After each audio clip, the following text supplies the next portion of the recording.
Guys I am very sure कि writing practice batch के बाद आपका कॉन्फिडेंस एकदम नेक्स्ट लेवल तक पहुंच जाएगा। तो इस बैच में आपको ऐसी एक हार्ड कॉपी मिलेगी ऑफ द चार्ट बुक, जिसमें सारे चार्ट्स, तो जो आपको सॉफ्ट कॉपी में दिख रहे हैं वैसे ही यहाँ पर सारे चार्ट्स बने हुए हैं, एंड हम लिख के हर एक चार्ट को फिल करेंगे and you will gain confidence in law.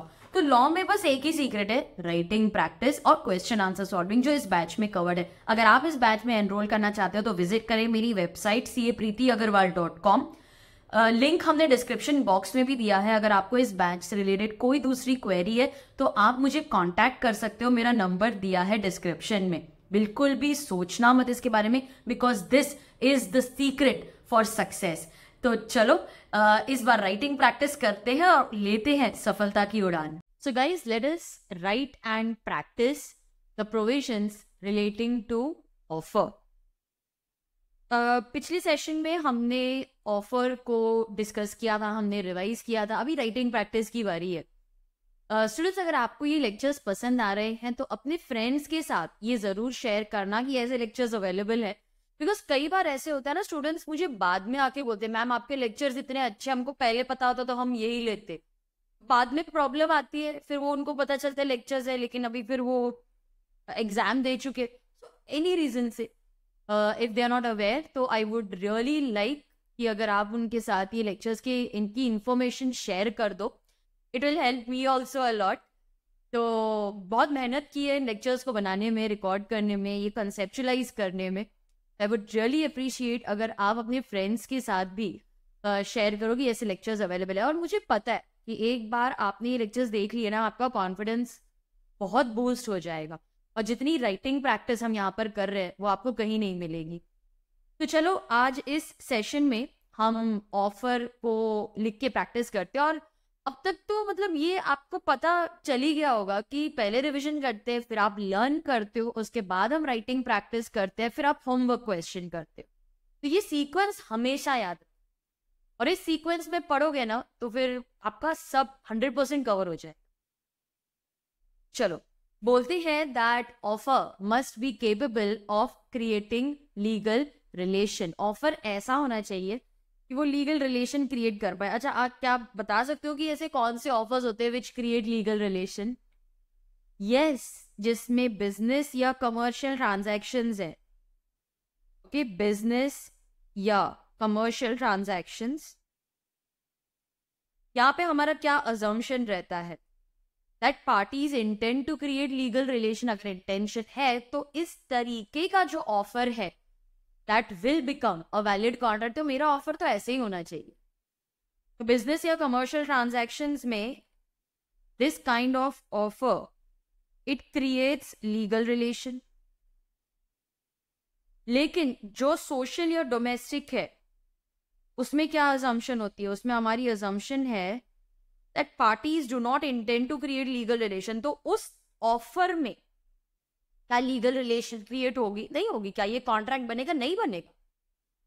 तो ये जो ऑफर है that does not intend to create legal relation, तो ये एक वैलिड ऑफर है ही नहीं। Offer is not valid.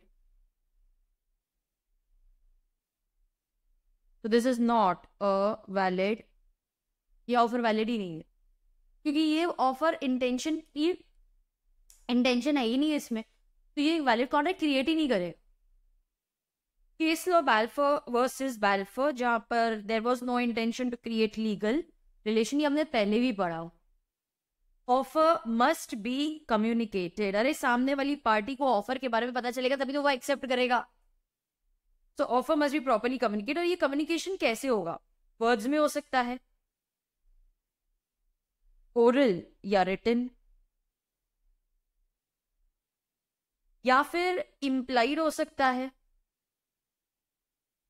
From action of the parties, conduct of the parties, या फिर सर्कमस्टांसेस ऑफ द केस।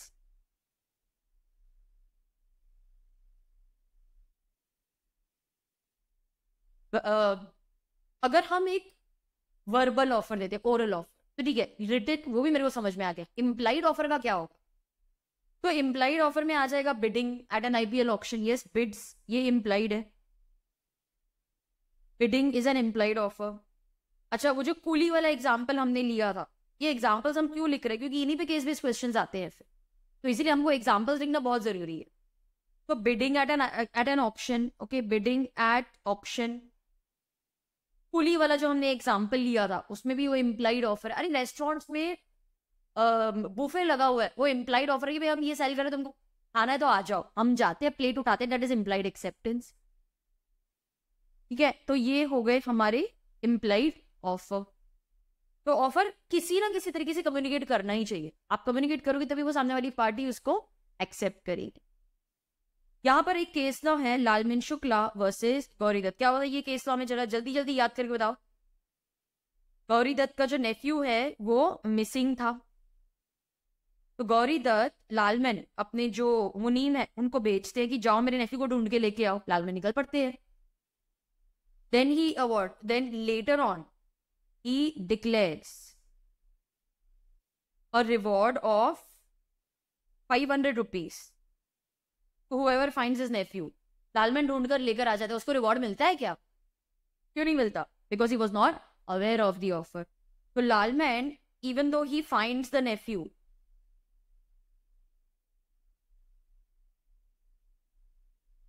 इसको वो रिवॉर्ड नहीं मिलता है। क्यों नहीं मिलता है? Because he was not aware of the offer. इसको ऑफर के बारे में पता ही नहीं था, तो नहीं मिलेगा ना। ये क्यों हमने लिख के प्रैक्टिस किया पता है? क्योंकि इस पे क्वेश्चंस आते हैं। ऑफर सर्टन होना चाहिए, डेफिनेट होना चाहिए, वेग नहीं होना चाहिए। वेग मीन्स कंफ्यूजिंग, अनक्लियर, अनक्लियर, वेग। अनक्लियर नहीं होना चाहिए, वेग नहीं होना चाहिए। ऑफर एकदम क्लियर होना चाहिए, सर्टन होना चाहिए, डेफिनेट होना चाहिए। It must be capable of converting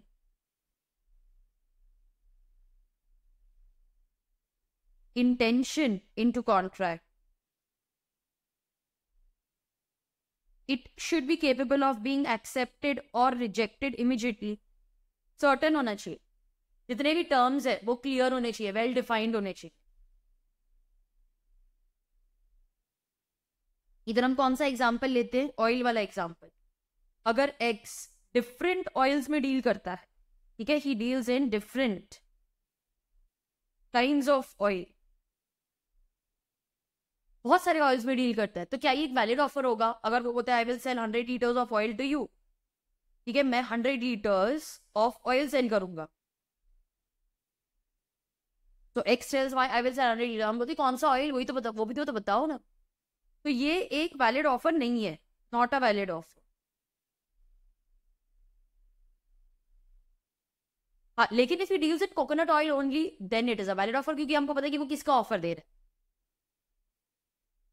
Offer may be conditional. Yes, conditions may be attached, but the only requirement is that the conditions must be communicated along with the offer.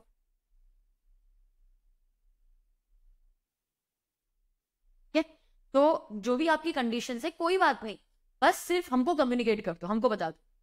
What if they are communicated later? Then we are not bound by those conditions. If they are communicated later,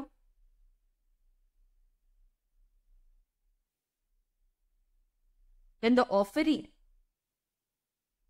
is not bound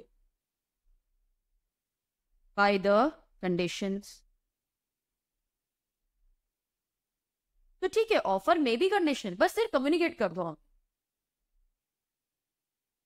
Offer should not contain a term, the non-compliance of which amounts to acceptance. Offerer cannot say that if the offer is not accepted, I will assume that it is accepted. Offer must be communicated, acceptance must also be communicated. Offerer cannot say that if the offer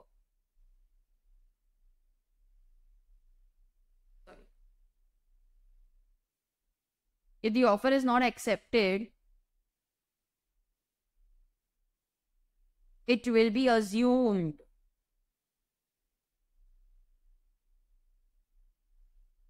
to have been accepted. याद है हमने example लिया था कि x ने Y को marriage propose की, will you marry me? And if you don't reply by today evening 5 o'clock, I will assume that you have accepted the offer. ऐसा नहीं होना चाहिए. Offer must be communicated. Similarly acceptance must also be communicated. Okay, तो आप ये नहीं बोल सकते कि अगर तुमने मेरा ऑफर एक्सेप्ट नहीं किया तो हम अज्यूम कर लेंगे that the offer is accept. तो 5 PM वाला अब लिख दो, आप आपको ध्यान में आ जाए. Offerer must communicate special terms or standard form of contracts at the time of offer. बाद में communicate करोगे, then we are not bound by those terms and conditions. हाँ, special terms हो सकते हैं. Standard form of contract जैसे banking, insurance, dry cleaning, इनकी standard form of contracts. Yes, तो इधर आ गया banking. आप जाओगे ना, आपको वो फॉर्म देंगे और मुझे भी वही फॉर्म देंगे. तो एक स्टैंडर्ड फॉर्म ऑफ कॉन्ट्रैक्ट्स है भाई. जो भी टर्म्स एंड कंडीशन है प्लीज ऑफर के साथ ही बता दो. बैंकिंग आ गया, इंश्योरेंस आ गया, ड्राई क्लीनिंग आ गया. So these are all very standard form of contract. देख लो आपने सब बराबर से लिखा है ना.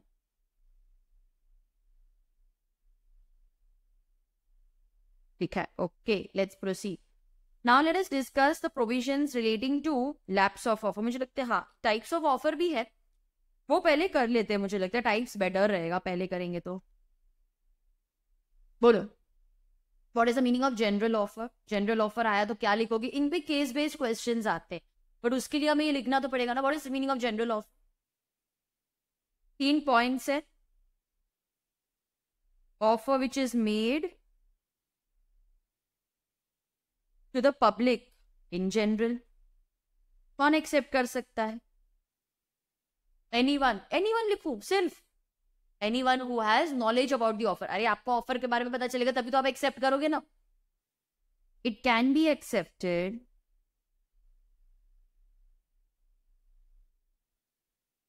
by anyone who has knowledge of the offer. और आप अपना एक्सेप्टेंस कैसे बताओगे? एक्सेप्टेंस कैसे बताओगे? by following the terms and conditions mentioned in the offer, by complying with the terms and conditions, coming forward and acting accordingly. Carlill versus carbolic में तो ऐसे ही हुआ था ना. Mrs Carlill, she read the advertisement. ठीक है, she read the advertisement. She used the product as per the printed instructions, but still she contracted influenza. तो वो गई carbolic case, carbolic smoke ball के अगेंस्ट केस कर दिया.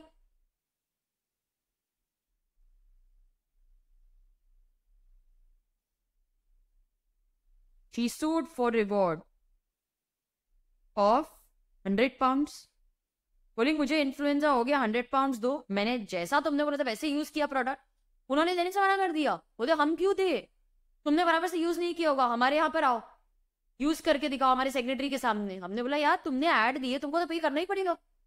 It was a general offer. She came forward and acted accordingly. That shows her acceptance.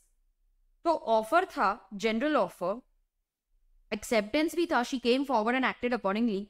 आपने Alliance Bank में पैसा जमा किया होता, that shows enforceability. It is a valid contract. ये कॉन्ट्रैक्ट है ना, केस बनेगा. So you have to abide by the conditions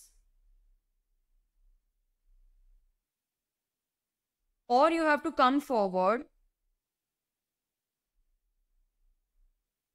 and act accordingly.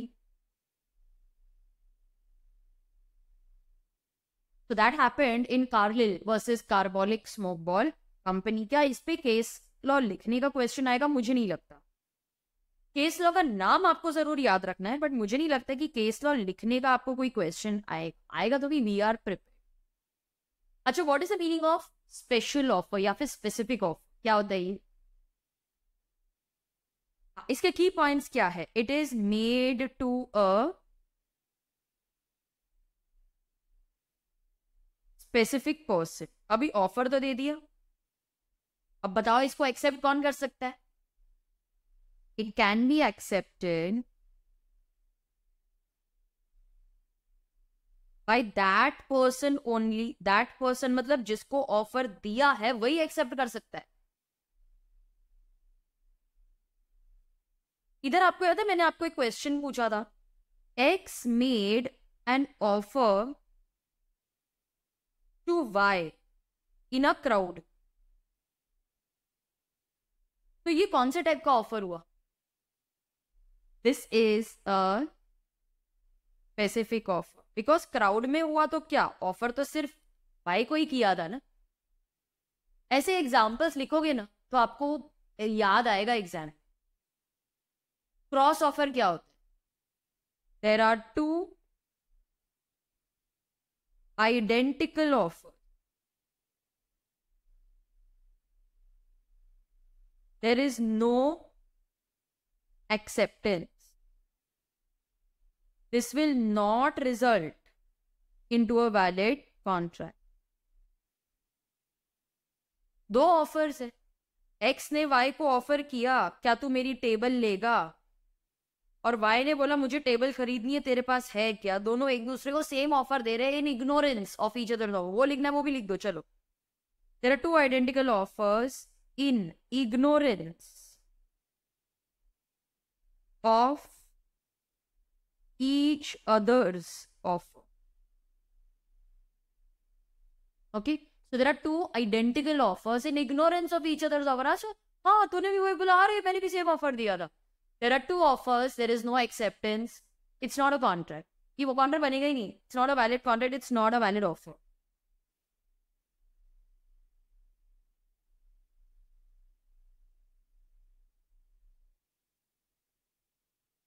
What is counter offer? यार ये बहुत इंपॉर्टेंट है एग्जाम के लिए, इस पे क्वेश्चंस भी आते हैं।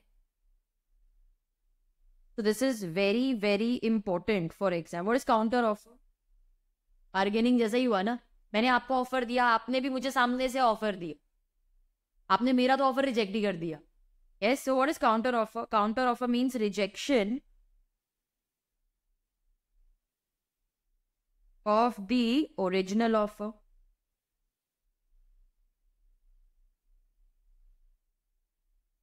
It is like giving a new offer altogether.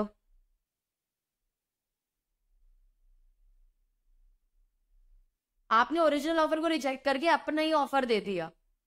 आप ये भी बोल सकते हो this is like we are giving our acceptance subject to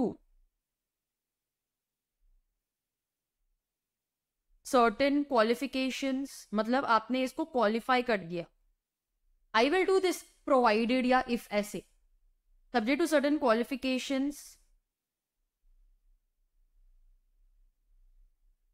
changes, yes,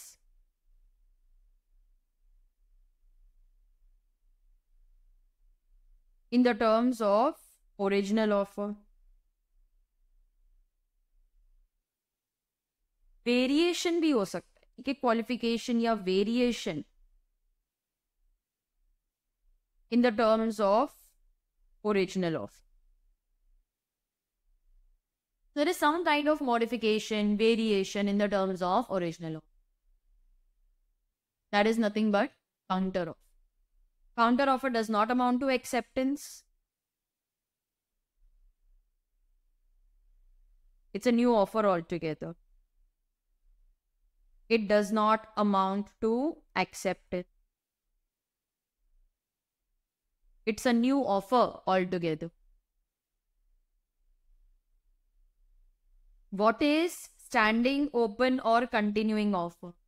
पहले तो एग्जाम्पल कर लेते हैं इसका। A is a construction company। क्या था एग्जाम्पल? आप बताओ। A is a construction company, they want to construct a flyover। कितने टाइम में ये फ्लाईओवर कंप्लीट होगा? 2 years। उसके लिए क्या चाहिए इनको? Cement bags. तो ये इनवाइट करते हैं कोटेशन, मतलब ये इनविटेशन टू ऑफर हो गया।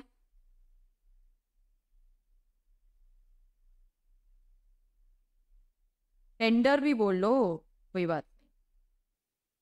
X Y Z P Q R, इन्होंने टेंडर फिल किया।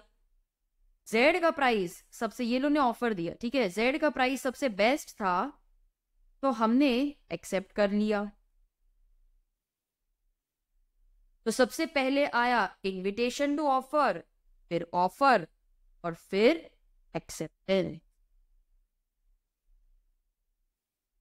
अब एक्स, हमने जेड से कहा देख Z, we don't want all the bags now, अरे बारिश आ गई, ये सब स्टोन हो जाएगा और इतने बैग रखेंगे कहां पर। अरे डोंट वरी, मेरा तो ओपन ऑफर है, तुमको जब जितने बैग्स का ऑर्डर देना है दे देना। तो सबसे पहले ए लिमिटेड ने 10,000 बैग्स का ऑर्डर दिया, फिर 1 लाख बैग्स का ऑर्डर दिया, फिर 1 लाख का ऑर्डर दिया। ऐसे करते करते उन्होंने 2 साल में 10 लाख सीमेंट बैग्स का ऑर्डर दे दिया, जो उन्होंने बोला। The offer of Z, which is allowed to remain open for acceptance. Okay? The offer of Z, which is allowed to remain open for acceptance over a period of time. This is known as standing open or continuing offer. तो इसका जो offer है, that is nothing but standing open or continuing offer. Each order placed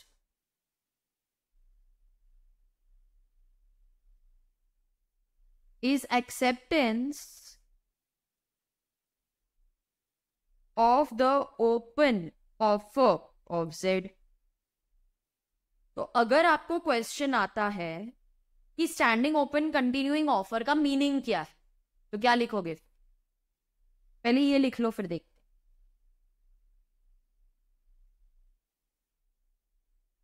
क्या लिखेंगे हम। What is open offer? Offer that is allowed to remain open for acceptance over a period of time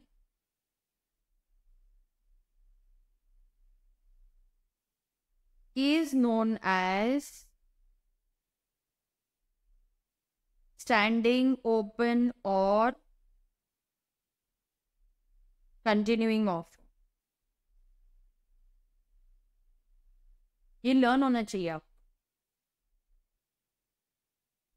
An offer that is allowed to remain open for acceptance over a period of time is known as standing open or continuing offer.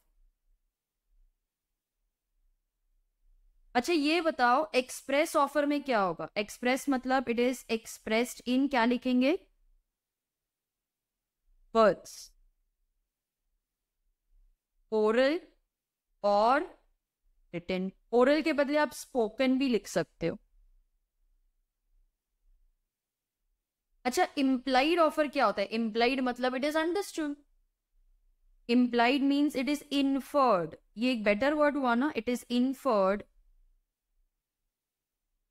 from the action or conduct of parties,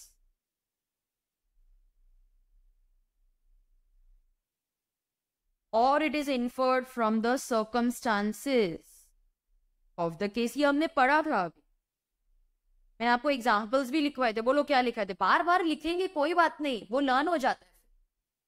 example क्या लिखा था हमने? पुली वाला example था। फिर bidding at option, yes, ये दोनों example थे। अच्छा ये बिड वाला मेरे को रिवाइज करना, बाद में भी करेंगे, अभी भी करना मुझे। मैंने अनाउंस कर दी कि भाई सुनो ऑक्शन है, सब लोग आ जाना, अनाउंसमेंट फॉर ऑक्शन कर दी, तो बोलो ये क्या होगा? Announcement for auction is, yes very good, invitation to offer.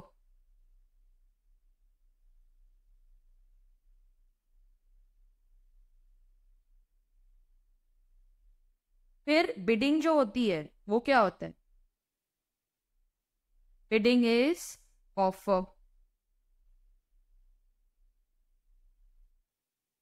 और फॉल ऑफ हैमर क्या होता है? वो होता है एक्सेप्टेंस।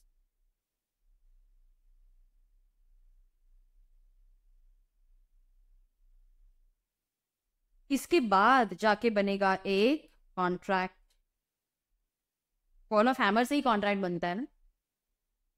देखो ये लिखो।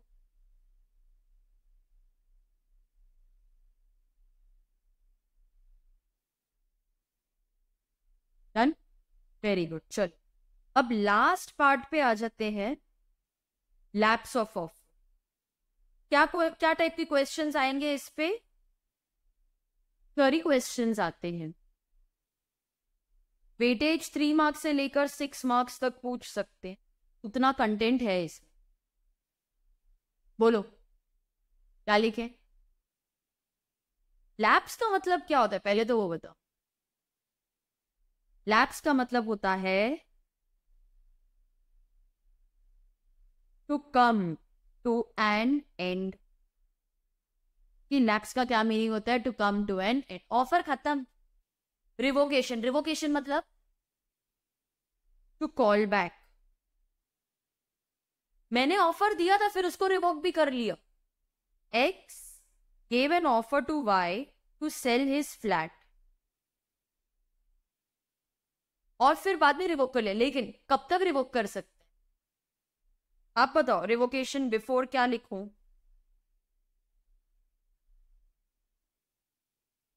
Bye post the letter of acceptance.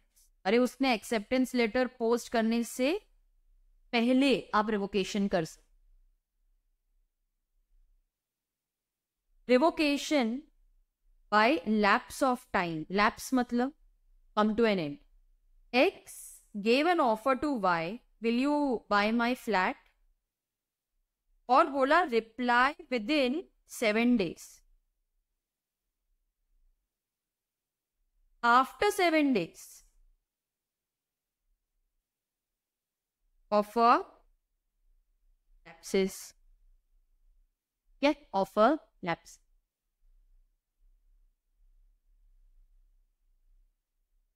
लिखो।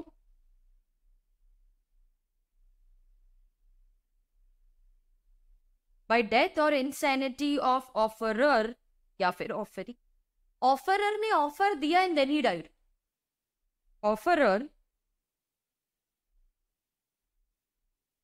gave the offer and then he died। अब दो चीजें हो सकती है यहां पर। ऑफर इज अनअवेयर, उसको नहीं पता इसके बारे में और उसने एक्सेप्ट कर लिया। He is unaware and accepts.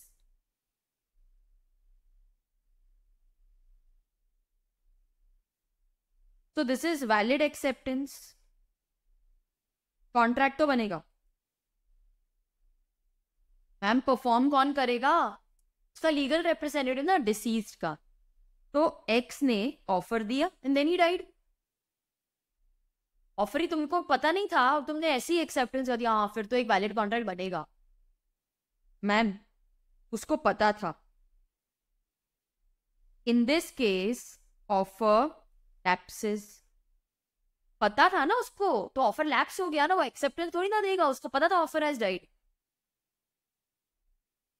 But what if offeree dies before acceptance?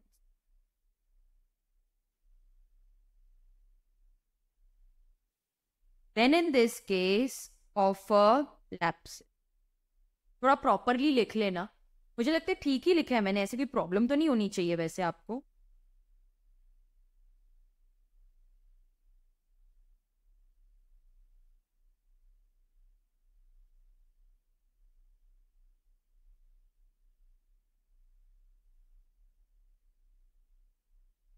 ये पूरा एक पार्ट।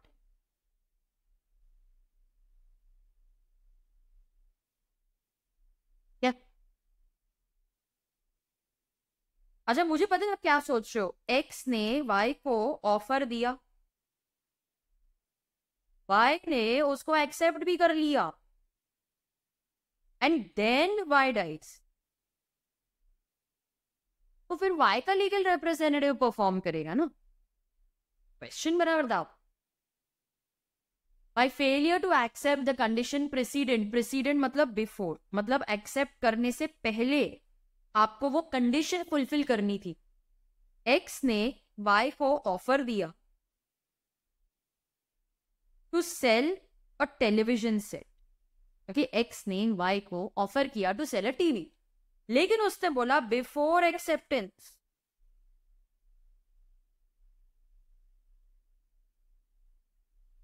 पे 5,000।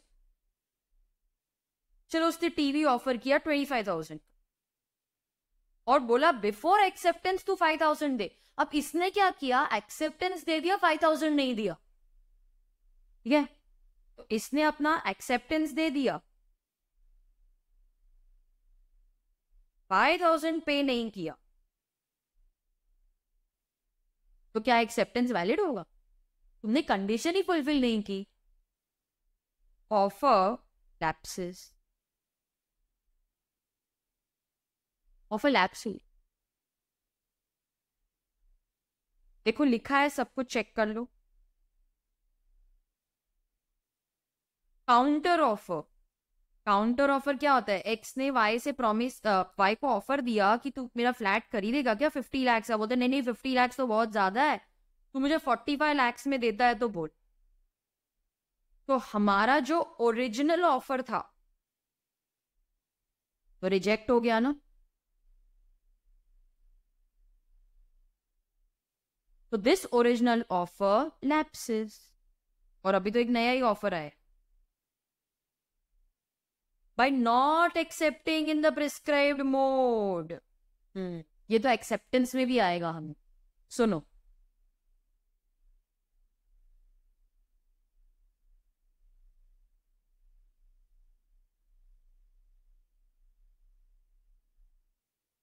X offer to sell his motorcycle to Y, और बोलता है कि प्लीज गिव योर एक्सेप्टेंस।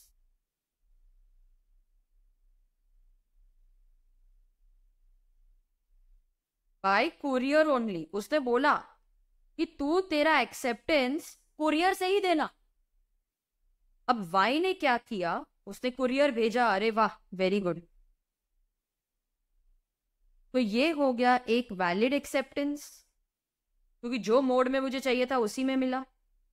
ये बना एक वैलिड कॉन्ट्रैक्ट, कहानी खत्म।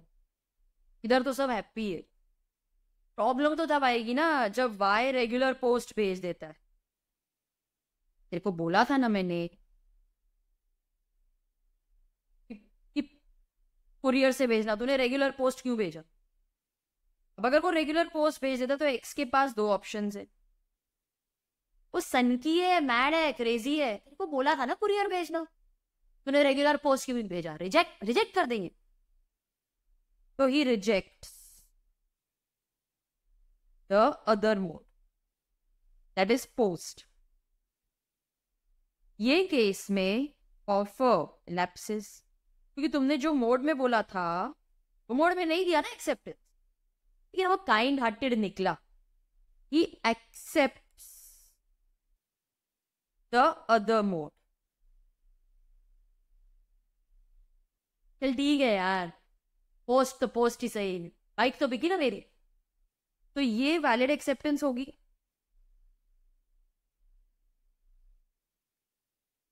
और इधर बनेगा एक वैलिड कॉन्ट्रैक्ट।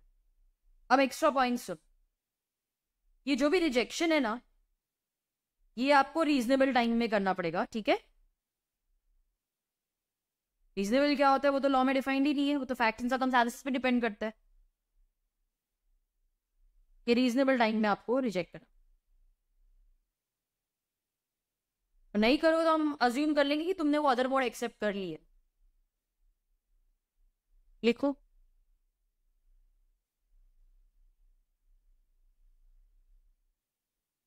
को हाईलाइट भी कर देना।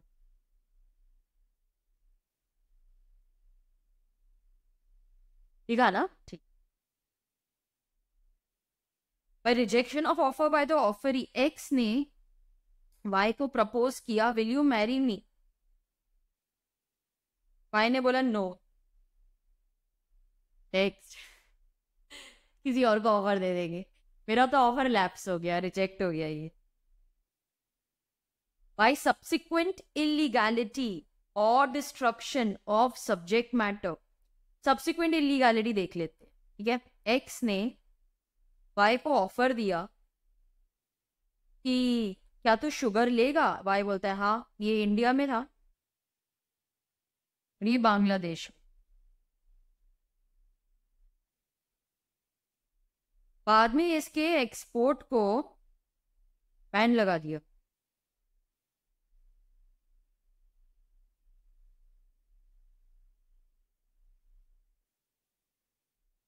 अब तो इलीगल हो गया ये।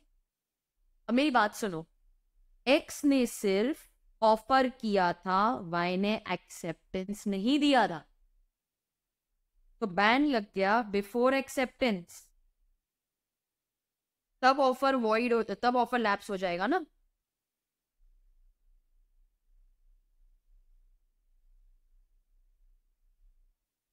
बिफोर एक्सेप्टेंस मैम, एक्स ने ऑफर दिया, वाई ने एक्सेप्ट किया, फिर बैन लगा। अरे फिर एक वैलिड कॉन्ट्रैक्ट एनफोर्स नहीं किया जा सकता, वो वॉइड हो जाएगा ना, तभी वॉइड होगा। लेकिन यहां पर तो ऑफर लैप्स हो जाएगा कि आपके एक्सेप्टेंस के पहले ही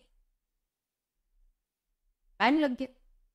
destruction of subject matter, X ने वाई को ऑफर किया to sell car, but before acceptance car is destroyed in floods. Before acceptance. तो अब क्या वाई एक्सेप्ट करेगा ऑफर? नहीं नहीं नहीं कर सकता। Offer lapse. In this case offer okay. बाद में डिस्ट्रॉय हुई मैम, तो वॉइड हो जाएगा, वॉइड हो जाएगा। फिर वैलिड कॉन्ट्रैक्ट अभी परफॉर्म नहीं कर सकते, डिस्ट्रॉय हो गया सब्जेक्ट बार, तो वॉइड हो जाएगा। तो स्टूडेंट्स, ये था हमारा writing practice session for offer. क्या कवर किया हमने? रूल्स ऑफ ऑफर कर लिया, लैप्स ऑफ ऑफर कर लिया, टाइप्स ऑफ ऑफर भी हमने रिवाइज कर लिया। अब आपको चाहिए ना, तो आप इसको गो थ्रू करो, लर्न करो, दोबारा से नोटबुक में ले, क्योंकि नोटबुक में एक बार फिर से लिखोगे ना, पूरा याद हो जाएगा। बार बार आपको रिवीजन करने की जरूरत ही पड़ेगी फिर। ठीक है, अच्छा अभी अगले सेशन में क्या रिवीजन करके रखोगे? अगले पहले तो मैं देख लेती हूँ एक बार इसका राइटिंग प्रैक्टिस का क्या सिचुएशन है। ऑफर एक्सेप्टेंस, हाँ ऑफर का है ना, यहाँ पे ऑफर के क्वेश्चंस है ना, वो करने हैं आपको अभी। क्वेश्चन 1, 2 एंड 3, ये तीनों ऑफर से रिलेटेड है, ये सॉल्व करो, मुझे भेजो फॉर चेकिंग। सॉल्व करो और भेजो पीडीएफ, तीनों क्वेश्चंस करो। अच्छा सुनो मेरी बात, अगले सेशन में क्या करोगे? हमको एक्सेप्टेंस पढ़ना है, तो एक्सेप्टेंस आप रिवाइज करके रखो। ठीक है, एक्सेप्टेंस रिवाइज करना, ताकि नेक्स्ट लेक्चर में जब भी हम इसकी रिवीजन करें तो आप रिलेट कर पाओ। ठीक है, अगली बार मिलेंगे विद रिवीजन ऑफ एक्सेप्टेंस। और स्टूडेंट्स, मजा आया कि नहीं? आई एम वेरी श्योर कि आपको ये लेक्चर्स खरीदने हैं। यस, तो जल्दी जल्दी जाओ, विजिट माय वेबसाइट capreetyagarwal.com। इस बैच से रिलेटेड कोई भी अगर आपको क्वेरी है, you can get in touch with me on my WhatsApp number. Students, आपने अगर अभी अटेम्प्ट दिया है और आपको चाहिए कि मैम आप एक बार मेरा पेपर एनालाइज कर लो, गो थ्रू कर लो, मुझे गाइडेंस दे दो, तो भी आप मुझे कॉल कर सकते हो। मेरा नंबर डिस्क्रिप्शन बॉक्स में दिया हुआ है। बैच में एनरोल करने के लिए विजिट करें मेरी वेबसाइट capreetyagarwal.com। वहां पर books, lectures, test series, revision, podcast भी अवेलेबल है। देखना स्टूडेंट्स, बार बार जैसे गाने सुनने से याद हो जाते हैं, वैसे बार बार प्रोविजन सुनने से भी याद हो जाएंगे आपको। कहीं भी सुन लो, वॉक पे निकल के तभी सुन लेना, ट्रेन में सुन लो, 20 मिनट में आपका पूरा यूनिट रिवाइज हो जाएगा। और मल्टीपल टाइम सुनने से वो वो कॉन्सेप्ट आपके माइंड में बैठ जाएगा। तो बहुत सारे प्रोडक्ट्स अवेलेबल हैं, एक बार वेबसाइट जरूर विजिट करना। और हमारा जो चार्ट बुक रिविजन बैच है वो ऑलमोस्ट कंप्लीट हो चुका है, सारे लेक्चर्स अवेलेबल हैं आपके साथ। एक टाइम टेबल भी दूंगी आपको जहां पर सुबह और शाम मिला के आप 30 डेज में पूरा सिलेबस लिख के प्रैक्टिस कर सकते हो। तो बिल्कुल भी टाइम वेस्ट मत करना, सोचना ही मत, कुछ भी मत सोचो, जाओ और जाके एनरोल कर लो by visiting my website CUPritiagarwal.com।